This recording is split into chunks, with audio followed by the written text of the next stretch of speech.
राम नाम कितना मूल्यवान है क्या आप जानते हैं? एक बार एक दुखी व्यक्ति ने एक सिद्ध महात्मा से दिव्य उपाय अथवा मंत्र बताने का अनुरोध किया, जिससे उसके सारे कष्ट दूर हो जाएं और मनोवांछित फल प्राप्त हो। जब महात्मा जी की सेवा करते करते बहुत दिन बीत गए, तब महात्मा जी ने उससे कहा कि मैं तुम्हें एक ऐसा गोपनीय मंत्र देता हूं जिसका पता बहुत कम लोगों को है। यह मंत्र परम गुप्त और अमूल्य है, अतः किसी से कहना नहीं। इतना कहकर महात्मा जी उसके कान में धीरे से कह दिया, राम।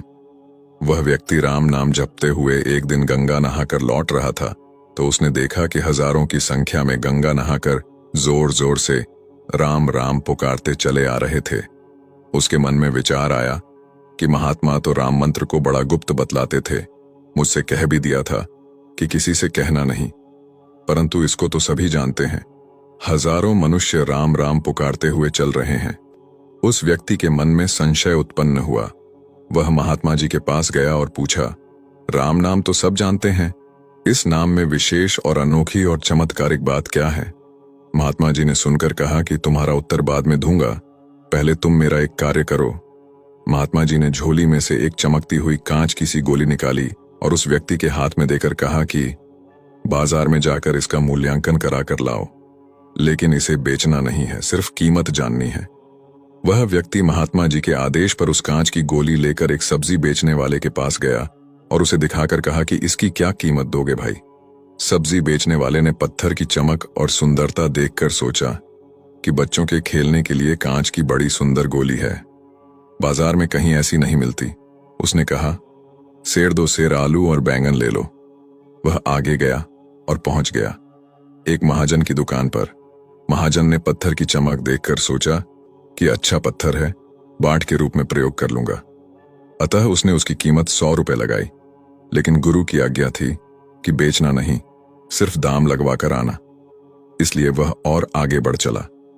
रास्ते में एक सुनार की दुकान पड़ी। सुनार को वह टुकड़ा दिखाकर पूछा, इसकी क्या कीमत दोगे? सुनार ने हाथ में लेकर देखा और उसे अच्छा रत्न जानकर 1000 रुपए देने को कहा। वह व्यक्ति हैरान हो गया कि साधारण से कांच के टुकड़े का 1000 रुपए। उसकी दिलचस्पी भी बढ़ गई। वह और आगे गया, एक जौहरी के यहां पहुंचा। जौहरी ने उस चमकने वाले पत्थर को देखकर मन में विचार किया कि इतना बड़ा और ऐसा अच्छा हीरा तो जगत में कहां होगा। जब वह व्यक्ति उसे बेचने को तैयार नहीं हुआ, तो जौहरी ने उससे 1 लाख रुपए में बेचने पर जोर दिया। उस व्यक्ति ने सोचा कि हो न हो, है तो कोई बड़ी मूल्यवान वस्तु। वह और आगे बढ़ा और एक दूसरे बड़े जौहरी की दुकान पर गया। वह व्यक्ति पूर्व में उस चमकदार पत्थर को मामूली कांच समझता था, परंतु ज्यों-ज्यों कीमत बढ़ती गई, त्यों-त्यों उसका उत्साह बढ़ता गया। बड़े जौहरी ने हीरा देखकर कहा कि यह तो अमूल्य एवं दुर्लभ हीरा है। इस देश के सारे जवाहरात इसके मूल्य में दे दिए जाएं, तब भी इसका मूल्य पूरा नहीं होता, इसे बेचना नहीं। यह सुनकर वह व्यक्ति वापस महात्मा जी के पास गया और बोला कि महाराज, इसकी कीमत कोई कर ही नहीं सकता, यह तो अमूल्य वस्तु है। गुरु ने पूछा कि तुमको यह किसने बताया?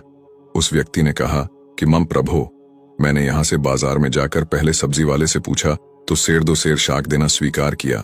महाजन ने 100 रुपए कहे, सुनार ने 1000, जौहरी ने लाख, और अंत में सबसे बड़े जौहरी ने इसे अमूल्य बताते हुए यह कहा कि इस पत्थर को कभी बेचना नहीं, क्योंकि यह इतना नायाब पत्थर है कि इसे दुनिया के कई जौहरी अपनी घर संपत्ति बेचकर भी नहीं खरीद सकते।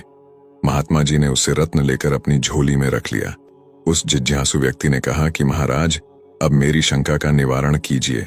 महात्मा जी ने कहा, मैं तो तुझे शंका निवारण के लिए दृष्टांत सहित उपदेश दे चुका, तुमने अभी भी नहीं समझा, इसलिए फिर समझाता हूं। इस रत्न की कीमत कराने में ही तुम्हारी शंका दूर हो जानी चाहिए थी। रत्न अमूल्य था, परंतु उसकी असली पहचान केवल सबसे बड़े जौहरी को ही हुई, दूसरे नहीं पहचान सके। यदि मैंने तुझे बेचने के लिए आज्ञा दे दी होती, तो तुम सेर दो सेर शाक सब्जी के मूल्य पर इसे बेच ही देते, आगे बढ़ते ही नहीं। अमूल्य वस्तु कौड़ी के मूल्य चली जाती, कितना बड़ा नुकसान होता। इसी प्रकार श्री राम नाम भी गुप्त और अमूल्य पदार्थ है। इसकी पहचान सबको नहीं है और न इसका मूल्य ही सब कोई जानते हैं। चीज हाथ में होने पर भी जब तक उसकी पहचान नहीं होती, तब तक उसका आदमीपन गुप्त ही रहता है। इसी तरह राम नाम के असली महत्व को भी बहुत कम लोग जानते हैं। राम के महत्व को जानने वाले का जीवन तर जाता है। राम का नाम लेने से आपके जीवन का हर कष्ट दूर हो जाता है। अब यहां तक वीडियो देख ली है तो फिर वीडियो को लाइक और शेयर करना बिल्कुल भी मत भूलना। धन्यवाद।